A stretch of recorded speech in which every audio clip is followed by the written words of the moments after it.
How many people have ever seen a garden? Raise your hand. How many people have ever seen a flower in a garden? Raise your hand. How many people have looked at a flower and wondered, how did that flower create that color out of dirt? Raise your hand. I do it every day. I go up to these flowers and I say, how do you do it? They don't say much. Isn't that surprising? Sitting next to each other, you'll have an orange flower and a purple flower and a red flower and a pink flower. And they're all sitting in the same color dirt. What creates the color in the flower out of dirt? Authority. The flower has the authority to create that color, so it does. The flower has the authority to create what it was destined to create. Are you hearing the point of the story? Are you a flower? Kind of. Of course you are. As a matter of fact, as an embryo, you were called a bud. And then you blossomed as a fetus. As a bud, you looked like this. You were holding your brain. And the imprint of your hands on your brain exists throughout your life. And that's why we have these things called mudras, the position of your hand. Because the position of your hand affects what is going on in your brain.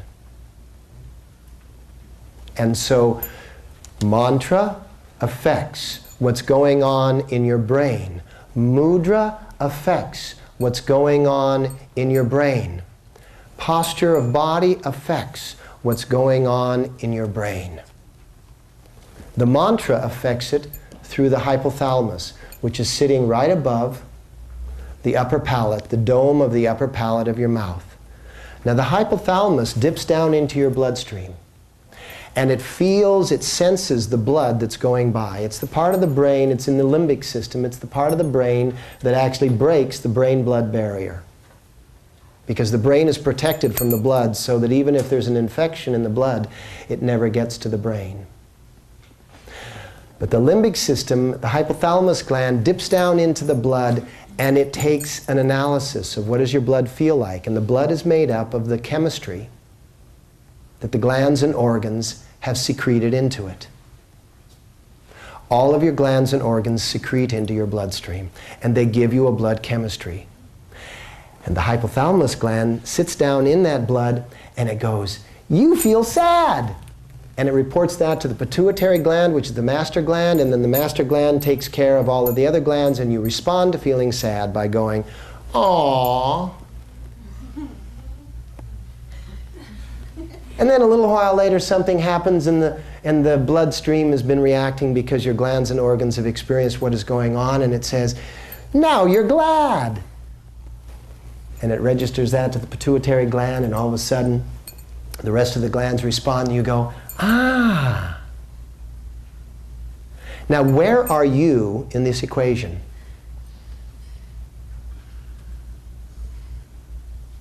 Where is your authority in this equation? Dormant. Is that what you said? Absolutely. You are sound asleep. So, somebody walks up to you and says, wow, you are cool. And you go, oh, I am cool. And then somebody walks up to you and goes, ah, you look stupid with that thing on your head. And you go, oh, I must be stupid because I have this thing on my head.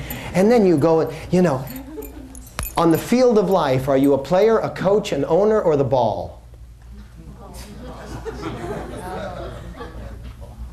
You are the ball. 99.99999, or should we just say 100% less us in the room, are in that category in this world today. That's why we've got a world that looks like it looks. That's why we've got a world that sounds like it sounds. That's why we have a world that reads like it's reading.